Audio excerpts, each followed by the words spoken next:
High all, আবার চলে এসেছি ট্রাভেল উইথ সিমিতে নতুন আর একটা ভিডিও নিয়ে। এটা সেই ক্যানাডারই ভিডিও।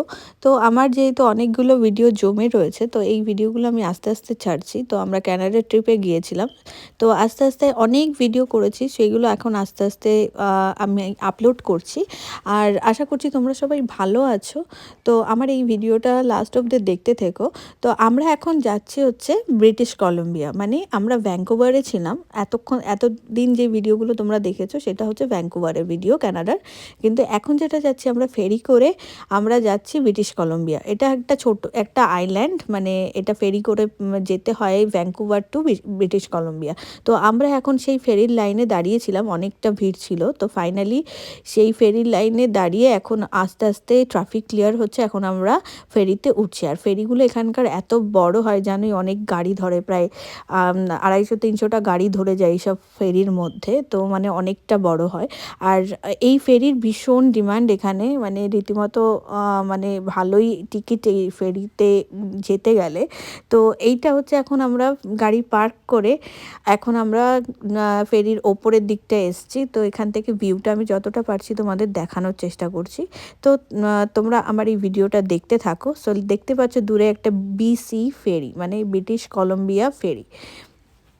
তো আমরা বেসিক্যালি ভালোই ঠান্ডা লাগছে, কারণ কানাডাটা একটু মানে জানোই যে ইউএসএতেও যেরকম ঠান্ডা পড়ে, কিন্তু কানাডায় আরও বেশি ঠান্ডা পড়ে।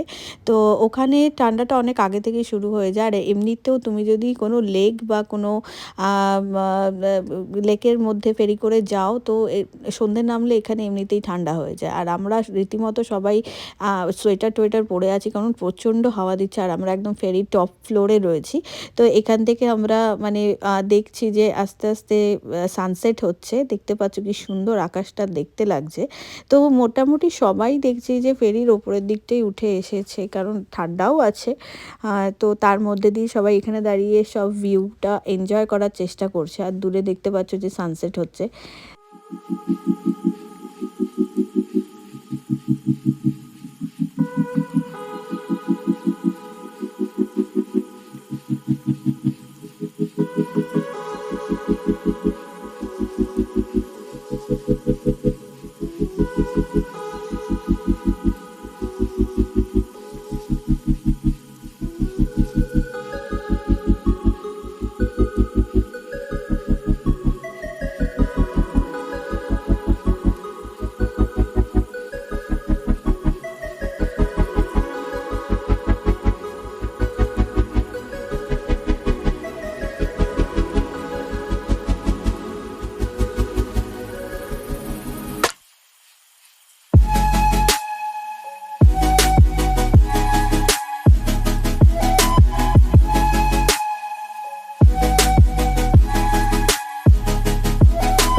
এখন আমরা এত ঠান্ডা লাগছে আর পারছি না ওপরে থাকতে, মানে এত হাওয়া দিচ্ছে। তো আমরা এখন মানে ফেরির ভেতরের দিকটায় চলে এসেছি। তো এখানে বাচ্চাদের কি সুন্দর দেখো খেলার জায়গা রয়েছে।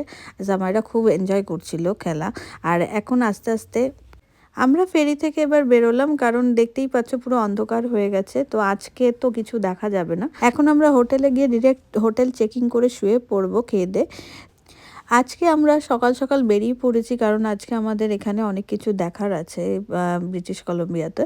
তো সেগুলোই দেখার চেষ্টা করব। আর এই ট্রিপটা পুরোটাই মানে ম্যাক্সিমাম ট্রিপেই আমাদের এত বৃষ্টি বৃষ্টি আর পিছন বৃষ্টি ছাড়ছিল না। তো যাই হোক, তার মধ্যে দিয়েই ঘুরতে যখন গেছি দেখতে তো হবেই। তো সেই জন্য আমরা এখানে চলে এসেছি আজকে। এটা হচ্ছে ব্রিটিশ কলম্বিয়ার ডাউন টাউনটা। তো ডাউন টাউনটা বেশ সুন্দর, বেশ সাজানো গোছানো আর খুব পরিষ্কার পরিচ্ছন্ন। আর দেখতে পাচ্ছ লোকও অত বেশি নেই, লোক সংখ্যা। আর কি সুন্দর বেশ ক্যাসেলের মতো সব মানে হোটেলগুলো রয়েছে, দেখতে বেশ খুবই সুন্দর। তো আমরা এখন যেখানে যাচ্ছি সেটা হচ্ছে ফেয়ারমন্ট এমপ্রেস হোটেল। তো এটা একটা মানে দেখার মতো জায়গা, যে ফেয়ারমন্ট এমপ্রেস হোটেল যেটা। তো এখানে বেসিক্যালি কেউ যদি চায় তো তারা আগের থেকে হোটেল রুম বুক করেও আসতে পারে এখানে ঘোরার জন্য। তো এখানে হোটেলের 1 নাইট চার্জ, মিনিমাম চার্জ হচ্ছে $140 থেকে স্টার্টিং। তো কেউ যদি তোমরা এখানে এসে থাকতে চাও, ডেফিনেটলি এখানে এসে থেকে ফেয়ারমন্ট এর ভিউটাও তোমরা দেখতে পারো। সামনেই একটা লেক আছে, সেই লেকের ভিউটাও খুব সুন্দর এখানে। আর এই ডাউনটাউনটা খুব সুন্দর সাজানো গোছানো, বেশ আমার তো খুবই সুন্দর লাগছে। বেশ মানে সিয়াটেলের মতোই উঁচু নিচু রাস্তা। আমরা অলমোস্ট পৌঁছে গেছি, এখন আমরা পার্কিং খুঁজছি। দূরে দেখতে পাচ্ছি এটা হচ্ছে ফেয়ারমন্ট, রাইট সাইডের দিকে ওটা হচ্ছে ফেয়ারমন্ট হোটেলটা। তো আমরা এখন পার্কিংয়ের চেষ্টা করছি যে কোথায় পার্কিং পাওয়া যায়।